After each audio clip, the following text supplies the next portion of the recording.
श्री स्वामी समर्थ मित्रांनो, हा आहे माझा मिनी व्लॉग 9. तर तुम्ही पाहू शकता मी मॉर्निंगला रेडी होऊन कुठेतरी चालले म्हणजे तुम्हाला कळेल नसते पुढं व्हिडिओमध्ये. व्हिडिओ असंच पाहत राहा. हे सगळं बॅग्स वगैरे मी भरलं होतं, खूपच जड झाल्या होत्या. त्यानंतर मी ऑटो बुक केली होती. कर्वे पुतळ्यापर्यंत मला जायचं होतं ऑटोनी. तिथून पुढे मग आहोई येणारच होते मला घ्यायला.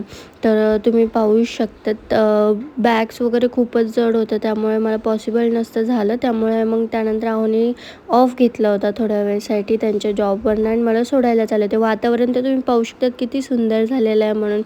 त्यानंतर त्यांनी मला स्टेशनपर्यंत नेलं. त्यानंतर मी तिकीट वगैरे काढून घेतलं, पण ट्रेन होती 3ची.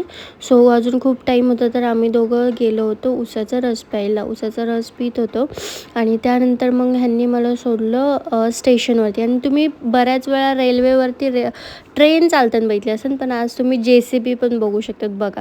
हे असं कायच ना, पुणेकर तर खरंच कमालच आहे बाबा. आणि त्यानंतर मी उतरले होते मळवली स्टेशनला, जिथे मला पप्पा घ्यायला आले होते. आणि तुम्ही वातावरण तर बघू शकता, वाव किती मस्त होतं. पुण्यात तर असं वातावरण पाहायला तुम्हाला क्वचितच भेटेन, पण इथे नेहमी भेटेन. माझं अख्खं बालपण इथेच गेलेलं आहे. सो मला खूपच आठवण येत होती आणि दिवाळीची सुट्टी म्हणून मला इथे यायला भेटलं. आणि हा बघा, हा माझा तेजू.